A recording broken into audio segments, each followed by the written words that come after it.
بسم الله الرحمن الرحيم. السلام عليكم ورحمة الله وبركاته.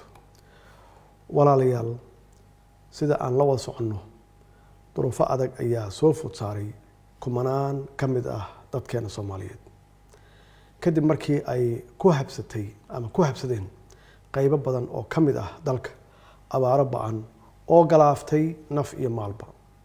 inkastoo maanta iyo shalay ay ka curteen dhowr gobol roobab lagu diirsaday oo aan alle uga mahad celinayno kana baryayno inuu inoo ziyaadiyo naxariistiisa.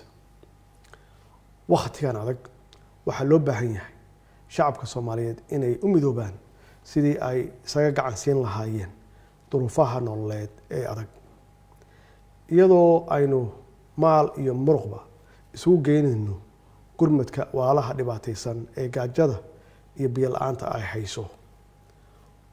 waxaan xoojinayaa baaqii golaha wasiirada xukuumadda federaalka Soomaaliya ay 23 bishan ku sheegeen in dalka ay ka jirto xaalad bini'aadanimo oo degdeg ah, anigoo faraya dhammaan hay'adaha dowladda inay si mug leh ugu istaagaan ka jawaabista xaaladaas adag ay ku sugan yihiin gobollo badan oo ka tirsan dalka.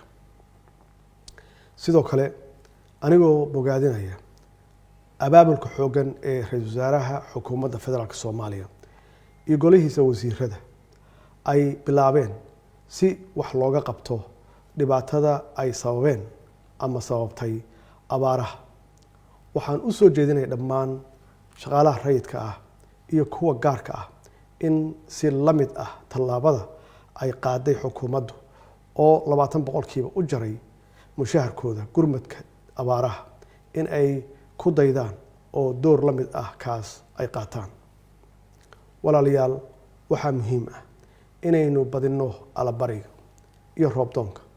waxaan rajaynayaa in dalka oo idil aynu ku qabanno roobdoon midaysan oo qabsoonta maalin cayiman, iyadoo aynu la imaanayno asbaabaha dambi dhaafka iyo naxariista alle oo ay ugu horeyso alla ka cabsi, iscafinta, sadaqada iyo isu naxariisashada.